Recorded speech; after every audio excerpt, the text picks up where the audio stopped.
Now, I'd like to introduce today's speaker. Derek Seiler is currently the Director of Solution Engineering Channels for the Channels organization at SunGard Availability Services. He is responsible for enablement for the company's channel partners, and specifically their engineering and pre-sales teams.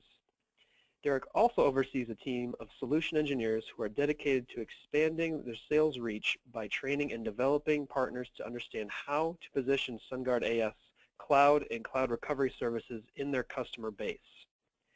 Prior to his role on the channels team, Derek spent 4 years as a senior product manager in SunGard AS's recovery services line of business, where he was responsible for building offerings based on EMC technology platforms. Earlier in his career, Derek held key management roles at Archive Data Solutions and Iron Mountain. Derek, go ahead and take it away.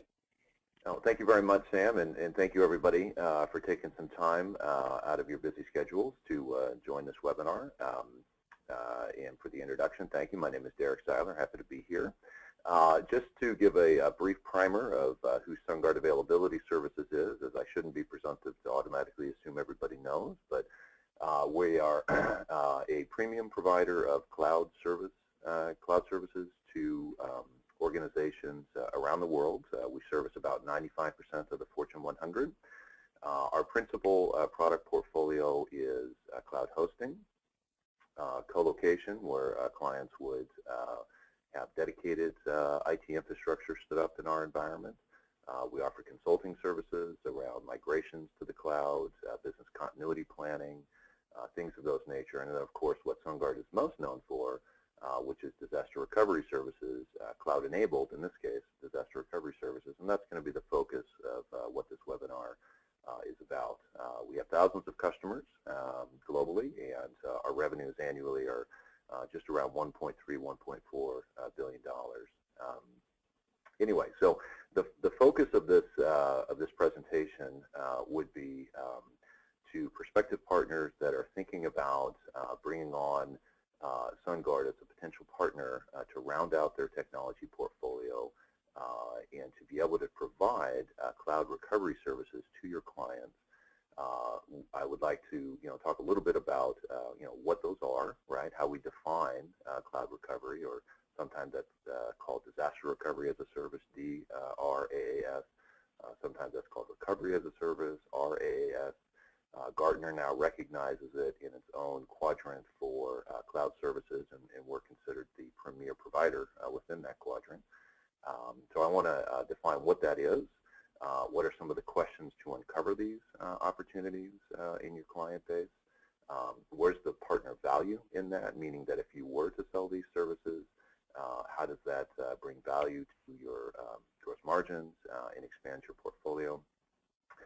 And then we'll have a couple of other call to actions off of this. If you want to further this conversation, we'd certainly love to engage in that and see if we may be a potential fit for your technology portfolio overall. But that's the premise of the webinar, what we'd like to talk about.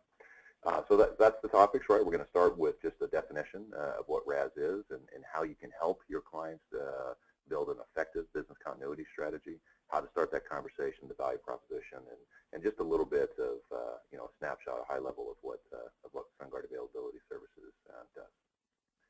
So, as you're engaging clients in any conversation around business continuity planning, a good basis to start with is an understanding that clients experiencing outages in their production IT facility is a very real and constant threat. When I go out, I have a lot of conversations with our partners and with our partner customers at the C-level, talking to CIOs and CTOs. They are experiencing outages. Downtime is very real. It's not just something that you would equate with the larger regional outages like Hurricane Katrina or Hurricane Sandy. In those instances, obviously, a lot of our customers that are contracted with SunGard are utilizing our services in order to recover from our production data centers if they experience an outage at their production data center. But much more common would be equipment failures, power failures, human error, DDoS, dedicated denial of service attacks are very common as a disruption in the continuity of IT operations. So these instances are happening They're very common, and we've actually commissioned surveys at SunGard through survey companies like TechTarget and Aberdeen, going out to, in one particular case, a few thousand medium-sized businesses and asking that had experienced a significant outage. And by definition, that significant outage would be that their IT operations, their applications that run their business were down for 24 hours or more. So that's a pretty significant outage. And fully 50% or more of those businesses were closed within 2 years' time, meaning that the impact of that outage was significant, such that it closed their operations within a 2-year time frame. They weren't able to, bill their clients. They weren't able to run their receivables. They weren't able to process their transactions through their ERP systems, their order processing systems. All of that was down for an extended period of time. And then the effect of that research showed that the long-term impacts of that were significant to their ability to continue their business operations. When we are having this conversation around business continuity and application availability and how to build the DR plan, we're basically measuring that around 2 key metrics.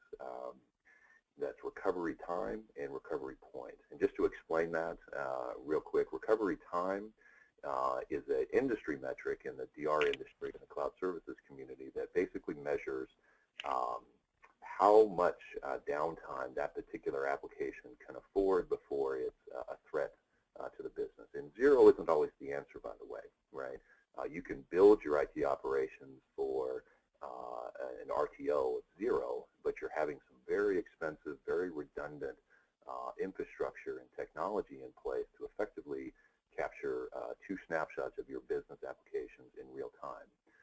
That's obviously a great way to make sure your availability is always on, but it's not the most economic. So it's sort of a cost and risk weighting, if you will. So that's recovery time objective, or RTO. Recovery point objective would be, from what point in time are you restoring your application's operations from a data perspective? If you're doing backup, for example, your clients are all doing backup today, that would be a snapshot in time from when that last backup was run, usually run overnight.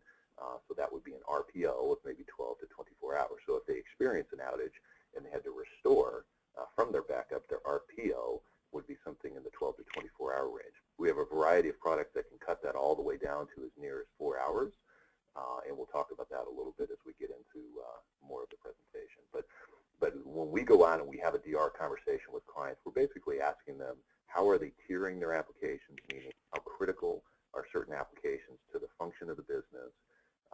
At tier 0 or tier 1 is business or mission critical, meaning that hours of downtime count. And then how are they building that recovery strategy from backup or snapshots or storage replication or a variety of other different technology deployments to achieve those objectives. And it's important to understand, as you're having this conversation, that there's multiple audiences within your clients that are driving these conversations around business continuity, right? You have your CIO and chief compliance officers that are basically focused on maybe compliance and audits. Maybe there's some sort of a driving outside factor that's affecting their DR planning, like they're about to go public and they need to have a credible DR plan in order to pass an audit. The CIO is likely to be looking at application performance in the application line of business owners, the user base, to make sure that the satisfaction is key. But underpinning that is an availability conversation, right? Meaning that if that application isn't up and those users aren't able to do work, of course, obviously that's going to have an impact. You have your traditional folks like your systems administration leads and your disaster recovery coordinators. Those are usually the ones maintaining the business continuity planning within an organization. And all of these folks are experiencing the kind of challenges in their IT operations that you're having, whether you're selling virtualization products, whether you're selling storage or servers, or whether you're doing application migrations. All of them have, budgets that have been constrained, priorities that are becoming more urgent, more to do with less, basically, right? So as you're having these conversations with your client, it's important to note that from an outsourcing versus insourcing perspective, disaster recovery services, the DR workload for that application environment is very ripe to be outsourced. Customers often have a an emotive connection to the production instance of that application, wanting to own it, wanting to keep it within their data center environment, but the disaster recovery workload for that, which is just as important because you have to make sure that that application can continue to run if there's some sort of outage in their production facility. The disaster recovery workload is very right for outsourcing. So what are some of the discovery questions that it can help to uncover these conversations with your clients? One of the key differentiators and one of the key reasons you may want to look to partner with a cloud services provider like SunGard for disaster recovery services is many other competitors in this space, and we do have competitors in this space that are very credible. Many of these competitors can do virtual machine or VM recovery in their cloud environments and have multiple products that can achieve that objective. We can, of course, do that too, right? So most of your clients' IT workloads are probably, not fully virtualized, but maybe 70%, 80% virtualized, right? However, a good question would be, what are they doing for these other platforms that are non-virtualized, right? Beyond x86 and into maybe open systems, Unix environments, maybe even into legacy environments, how are they protecting those environments? That's where a lot of the competitors that we go head-to-head with in the disaster recovery as a service space simply can't offer what we can, right? And if there's one keynote that differentiates us in this space is that we can do application recovery for your virtual workloads as well as your non-virtualized workloads, right? That's key. That separates us. Many of our competitors in that space can't do that. Another key discovery question to kind of open up this conversation with your clients is the RTO expectations meeting what the application line of business owners are trying to achieve from an uptime and availability around recovery time, right? So the applications basically drive infrastructure. The application line of business owners own that application, and they're basically the ones that are dictating the uptime or availability around that. You can help by having that C-level conversation drive it into the application line of business owners to see what their uptime performance is. How are they backing up today? That's another obvious key discovery question. What is their backup plan? Everybody is doing some kind of a backup plan. When we're in there having a conversation with customers for their recovery strategy, 90% of the time we're not competing with an Amazon or a Microsoft Azure or Rackspace or some of these other players in this space. We're really competing with DIY, meaning that customers are trying to do this themselves.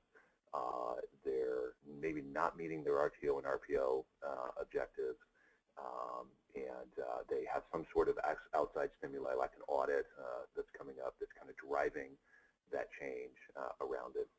But most often, customers aren't necessarily, or we're not necessarily going up against some other competition in the cloud service provider community.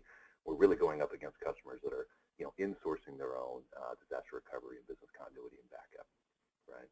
And then, of course, any sort of changes in the C-suite would be a good opportunity to engage this opportunity. Now, one thing to note with SunGard is we're here to help. Basically, we have an exclusive lead registration program. So if you register a lead with us, once it's through our funnel and accepted by our sales organization, you are assigned an account executive, you are assigned a solution engineer from SunGard. So we don't try to make our partner communities experts in how to design recovery solutions. That's our job. What we try to do is make our partner community ask those couple of extra discovery questions to uncover that opportunity.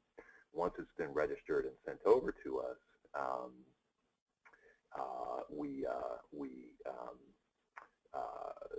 it's your exclusive opportunity, and it's registered to you accordingly. Let me take a pause here, actually, because I think we want to try to get a quick poll question in, and I'm being pinged on the little sidebar channel here to try to do that. So, Sam, do you want to take over, and we'll ask a quick poll question?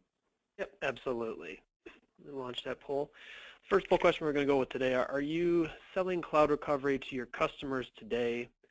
The answers of yes, you're proactively offering to customers, sort of, we are meeting customer requests as they are made. And lastly, no, we are not selling cloud recovery today.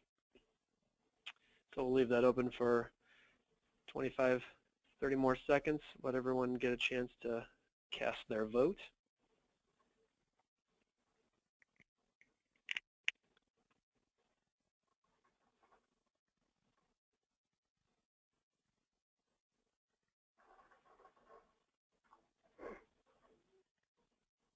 Leave it open for another 5 to 10 seconds. Let anyone else get their last minute vote in.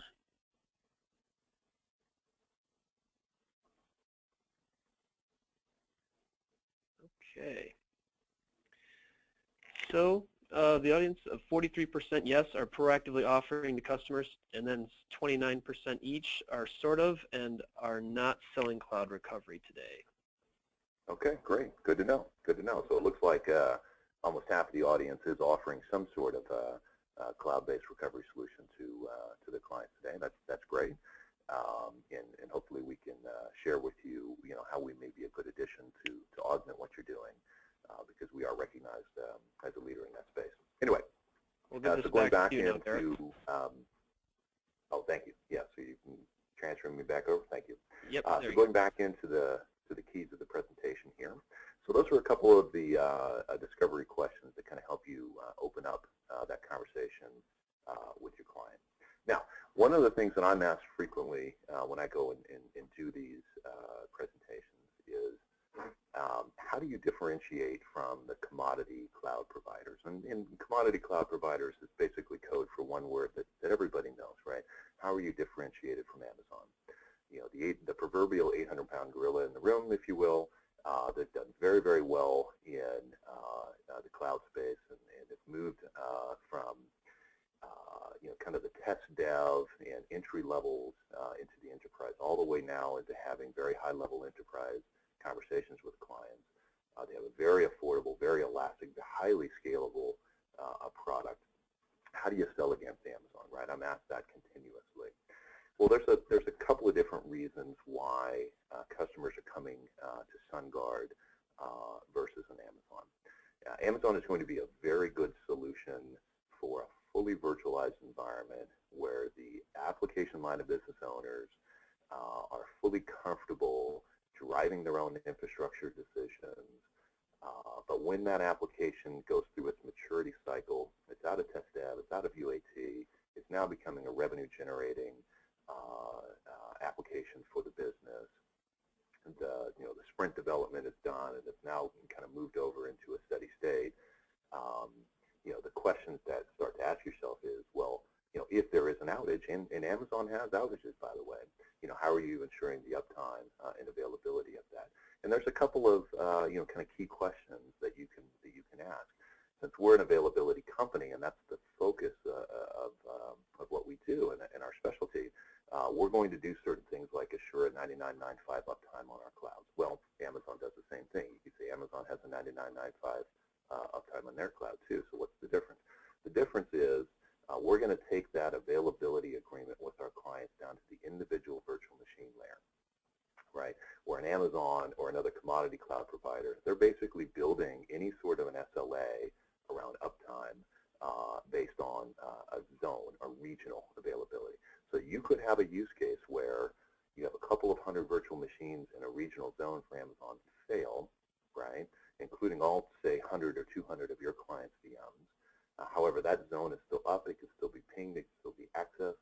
That's not a SLA violation for Amazon. For us, since we take it down to the individual VM, it would be, right? So we're architecting our cloud environments for enterprise-grade application availability, right?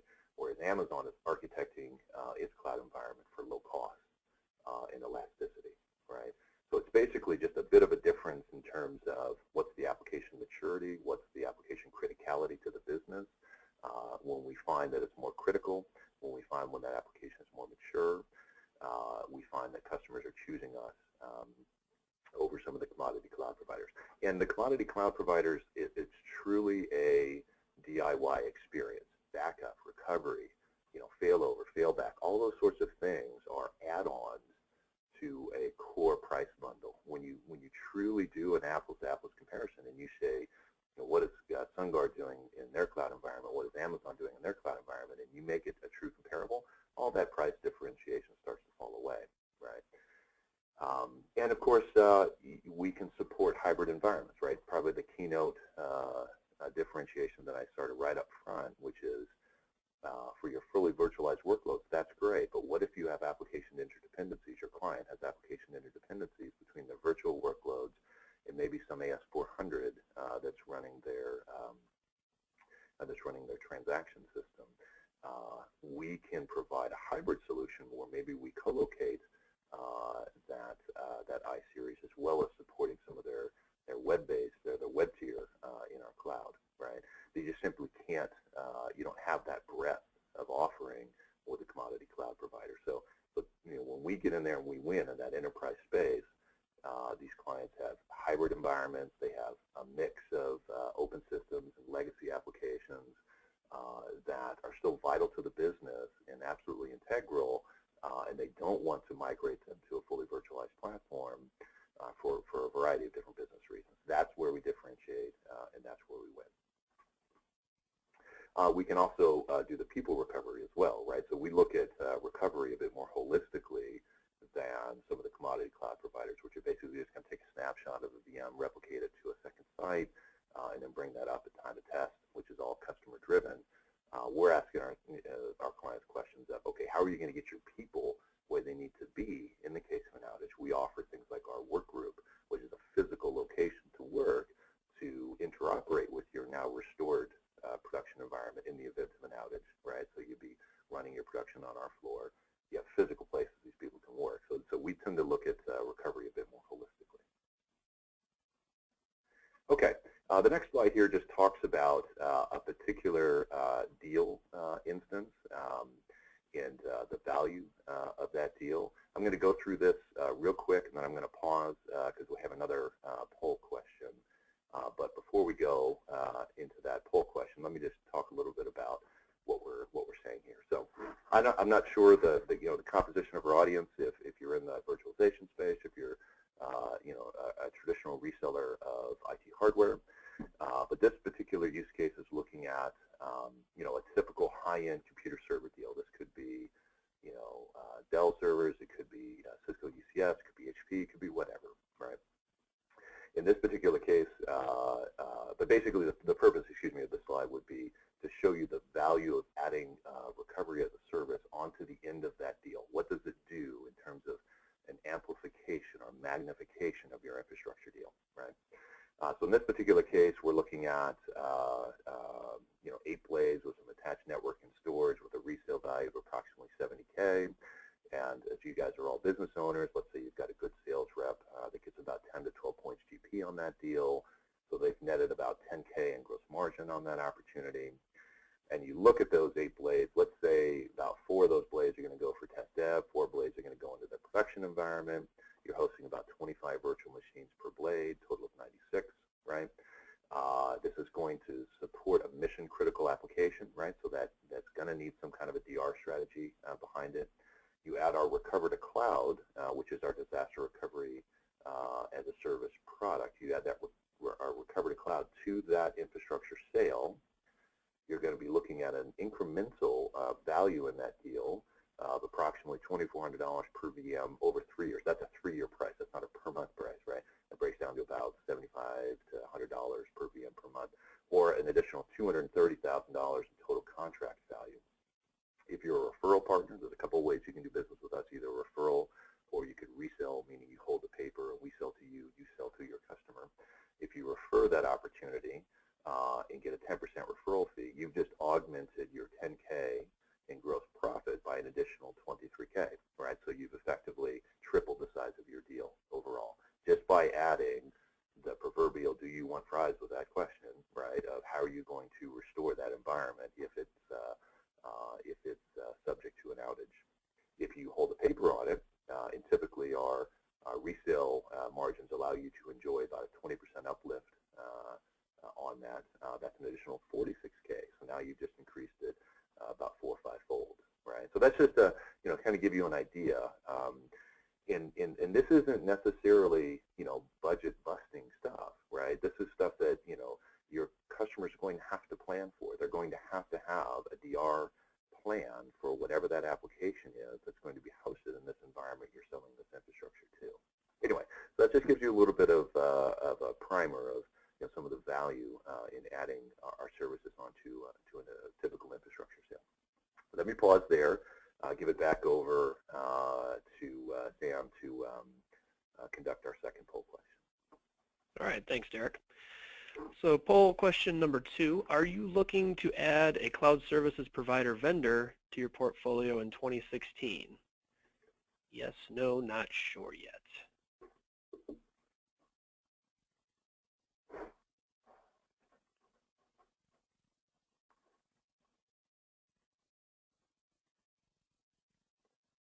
About 2/3 of the audience have answered this point. We'll leave it open for another 10-15 seconds to let anyone else weigh in on this one.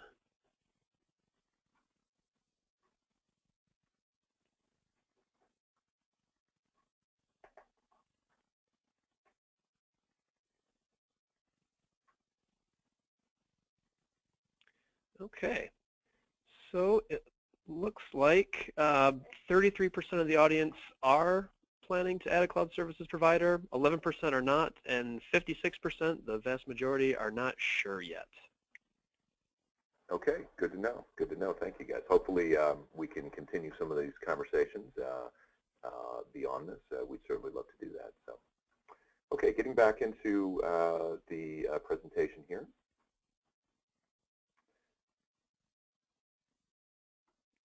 All set, Derek. You all set? Okay. Okay. So let's take a second to talk about what recovery as a service is, right? So we talked a little bit about how to discover it, right? What are some of the discovery questions to uncover the conversations in your clients? We reiterated that, this is a journey we'll take with you, meaning that if you register the opportunity, you're assigned an account team, an account executive, and a dedicated solution engineer to help you design the solution. But now let's talk a little, and we talked about some of the value, right, of your customers are planning for this today. So if you're not selling it, that's opportunity that you're leaving on the table.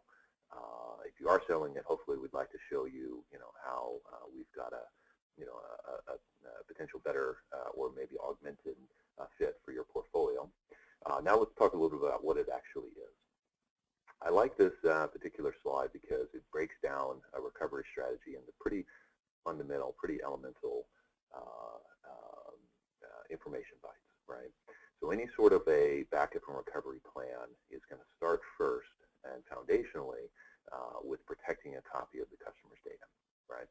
This could be a snapshot of a backup catalog, right? So they're running Commvault or NetBackup, or maybe they're a data domain shop. It's going to start first by replicating a copy of that backup catalog, or taking a snapshot of that protected server, or doing storage replication from their storage array to a second site for data protection, for archival, and for retention purposes, right? That's where a lot of the competition that we have in this field starts and stops, right? In fact, a lot of people will call what is offsite data protection a recovery plan. It's not, right? It's just a second copy of your protected data. We can do that a variety of different means. We take basically a technology agnostic approach, right? We don't care necessarily what the customer is using in their production environment. We just want our solutions to be interoperable with them.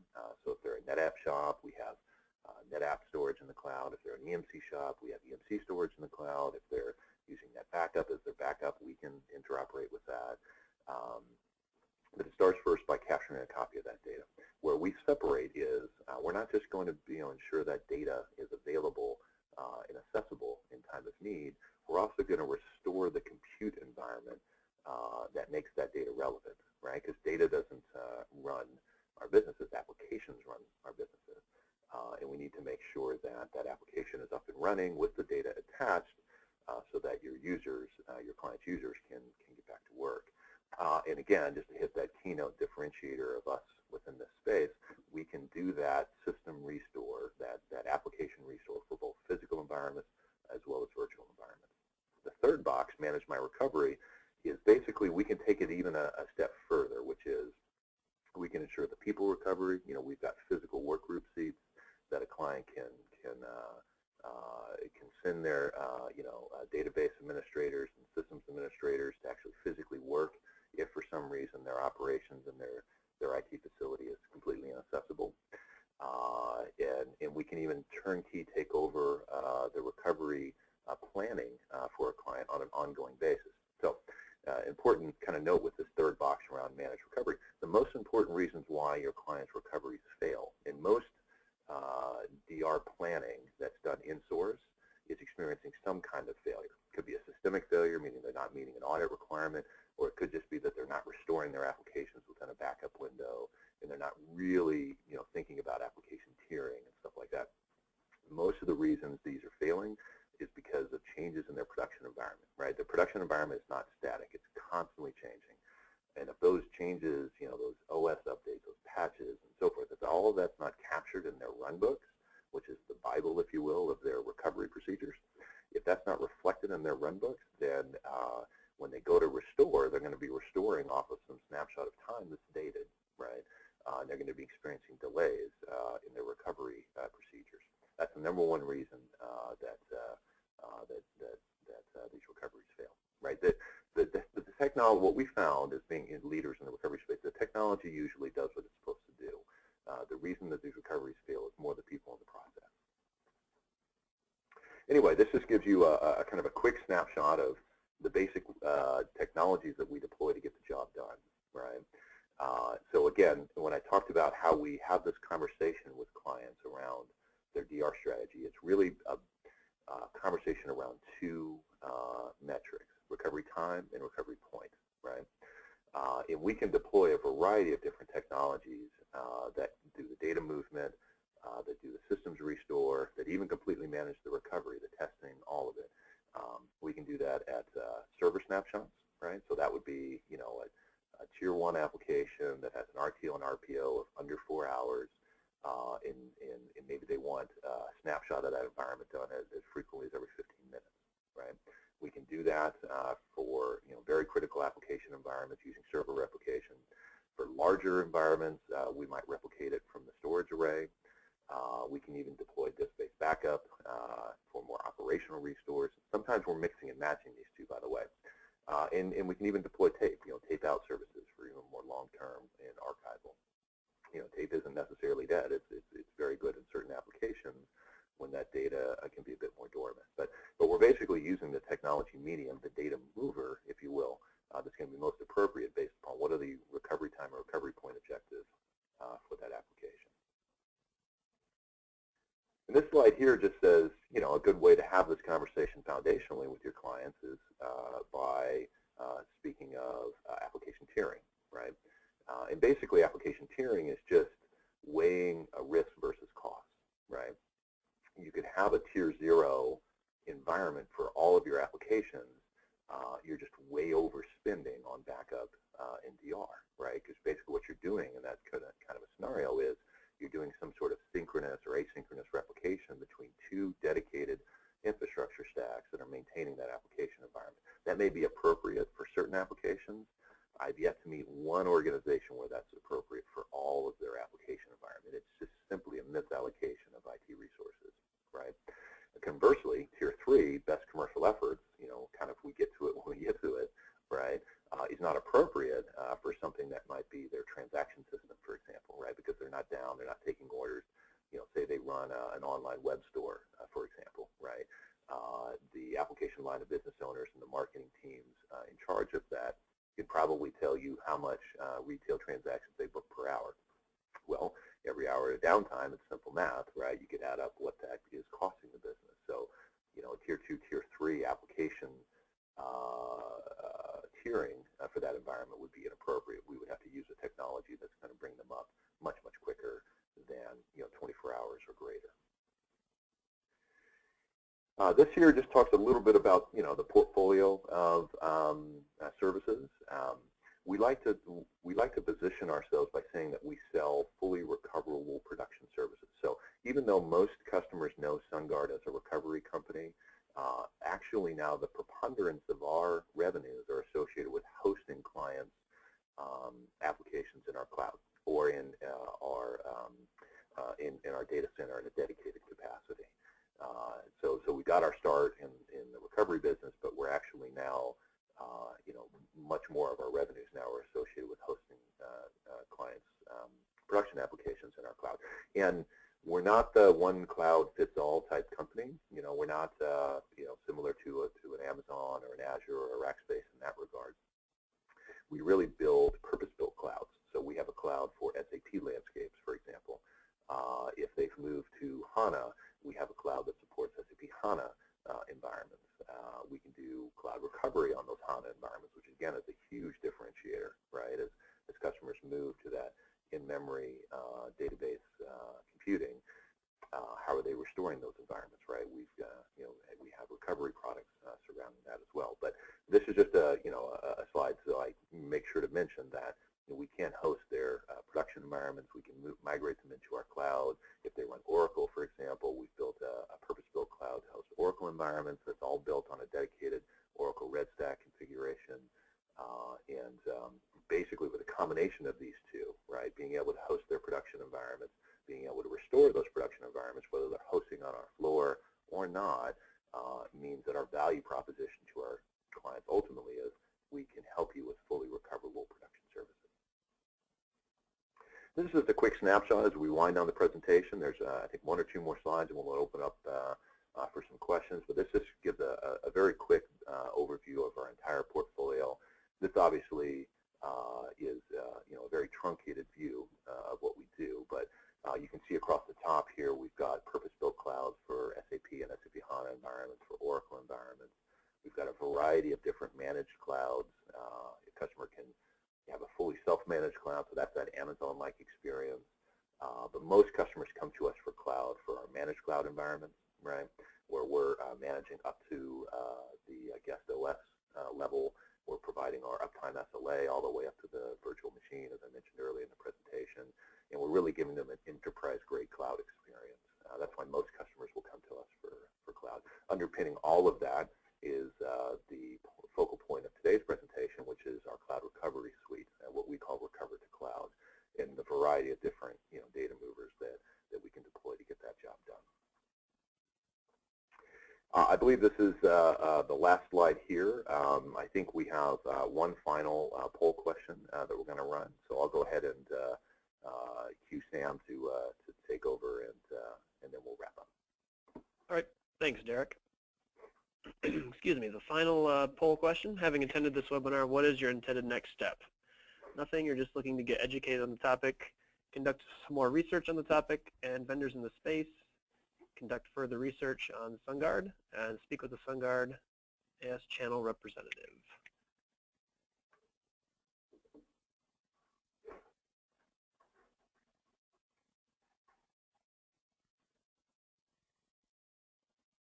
Leave it open for another 10-15 seconds here to let everyone get their answer in.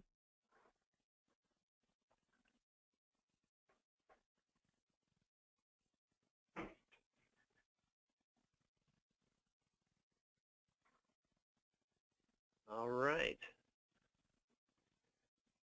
It looks like a lot of people are going to be conducting more research at 71%. Then 14 for just looking to get educated, and another 14% are going to research SunGard some more. Okay, great. Thank you. Back to you, Derek. Perfect. Okay. So now just wrapping up real quick. So this final slide just sort of encapsulates everything that we've talked about so far. We are recognized as a leader in the space for disaster recovery as a service, right? That cloud-enabled disaster recovery that we've talked about throughout this presentation. We're also recognized as a leader in a couple of other categories. These are Gartner Magic Quadrants. We have an industry best recognized business continuity and planning software as well. It's called Assurance. Basically complements our cloud-based disaster recovery by helping clients plan their recovery procedures, what applications they're going to bring up in what order, according to what recovery time or recovery point objective and what recovery schedule. And it basically takes a DR our planning out of Microsoft Word, if you will, and putting it into a living document that's shareable with all the key constituencies involved in continuity planning for the organization. We're also recognized in the Magic Quadrants for data center outsourcing in infrastructure utility services. So that's sort of the managed cloud play that I talked about a couple of slides ago. So in those sort of categories, we're going up against, the Tatas and the Wipros and the Accentures and so forth. So they recognize us as, a credible and emergent player in that space. And that's why, over 50% of our revenues now are actually for clients that are, taking their hybrid IT, hybrid cloud challenges to SunGard because of our unique ability to provide services across a broad breadth of platforms, right? x86, open systems, all the way up into legacy mainframe. They're bringing these unique challenges to us, and we're helping to solve them with unique solutions that address their hybrid IT challenges. So Gartner has recognized that and put us as, emerging leaders in that space. So anyway, that's a little bit about what we do. I believe the final slide here just goes through opening up questions. Yep. So. All right, great. Well, thank you, Derek. We will indeed open it up for questions. Excuse me. For anyone that missed at the beginning, if you'd like to ask a question, you may do so using the chat window located in the lower right-hand corner of your screen. There was a couple of questions that popped up originally. We will be sending out the PowerPoint slides and a copy of the recording. We'll send out some links to those following the presentation. Derek, what differentiates you from other service providers who also provide cloud-based DRaaS? Yeah, yep, absolutely. So I think the real, the real differentiation there would be our ability to embrace hybrid IT, right? Amazon, Azure's, and others sort of have taken the, the back door, if you will, into the enterprise space, right? The application line of business owners needed speed and agility and flexibility as they were developing their applications. A lot of applications that were born in the cloud utilize these service providers, but as those applications mature, customers are beginning to take a hybrid look at how their applications are hosted, where they're hosted, and our ability to provide for our clients across multiple OSs, across multiple infrastructure platforms, really gives us our differentiation. To kind of give you a real world, for example, right? If your application is running in the Amazon cloud, you can't go in and look at the blinking green lights, right? You can physically go into our locations and see your infrastructure hosted in one of our co-located racks or in our cloud environment, right? It's the ability to host and provide for a bit more complex hybrid IT environments that the commodity cloud providers simply can't meet. They don't have the breadth of service, right? So I think that's really our number one differentiation in the space. And then, of course, our legacy with recovery, right? So all recovery is, at the end of the day, is a reflection of a production environment, right? So one of the reasons that we're becoming an emerging force in production cloud hosting as well is we've had this great reflection of their production environment and the recovery space for over 30 years, right? And have done hundreds of thousands of disaster recovery tests and thousands of actual disaster declarations in restoring our customers' production environments. That builds, a trusted advisor status, with our clients that they feel comfortable in hosting their mission-critical applications in our cloud. Excellent. How do you manage changes in the client's environment that could affect their recovery, like adds and deletes to protected server lists, operating system upgrades, patches, and so forth? Yeah. So that was back in a couple of slides where we talked about why recoveries fail, right? We basically, the number one reason why recoveries fail is an inability to plan for changes in a production environment, right? So a typical production environment is experiencing thousands, maybe even tens of thousands of changes. Those could be nominal, just an OS or patch upgrade, right? But from a planning perspective, your run books, right, need to be a living document. And if they're not reflecting those changes, when you actually go to recover, you're going to find that you're basically trying to restore off of a dated version of that production environment that's not going to support your end users running your applications in its current state. Yeah, in fact, we've done side-by-side tests where customers have come into our production facility and done their own recovery, right? So they're using our infrastructure and they're doing their own recovery, and then we do it for them. And I'll get to the answer to the question in a second. We do it for them, and we've done side-by-side analysis of how quick we're able to recover. And we're on average able to recover 30 to 40% quicker than customers doing the exact same recovery procedures, even though it's their application environment, right? And that's because they're not accounting for those changes in their production environment. Now, what we do around that is we offer a program called MRP, or Managed Recovery Program, where we basically are responsible for all the changes in the client's production environment and making sure that our runbooks that we're managing on behalf of the customers reflect those changes, so that when we conduct their tests on their behalf, we're conducting it off the most current version of their production environment. And then we do a whole remediation cycle based on what we learned in the disaster recovery test to help prepare us and the customer for an even more successful recovery when we perform that for them the second time. So with MRP, we basically are responsible for those changes. Our SLAs, our service level agreements for recovery time or recovery point, reflect the fact that we're the ones responsible for making sure that the runbooks are up to date. And so if we say we're going to restore these applications in this sequence with these RTOs and RPOs for each of these applications, we back that up by actually performing the test on behalf of the customer, by owning the changes in their production environment, by owning their runbooks, by becoming basically a virtual extension of their IT team, and conducting their tests on their behalf. Excellent. Are there / do you offer solutions for backup or recovery as it relates to SaaS in the event of the software provider not offering a solution? We do, yes, we do. As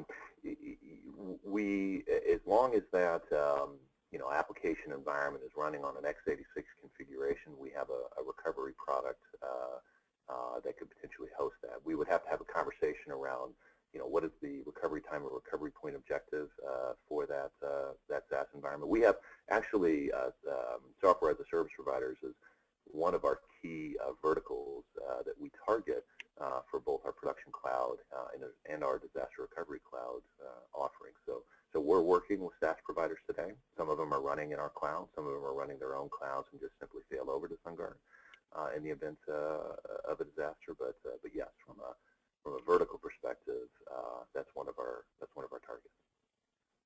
Excellent. Any other questions out there for Derek?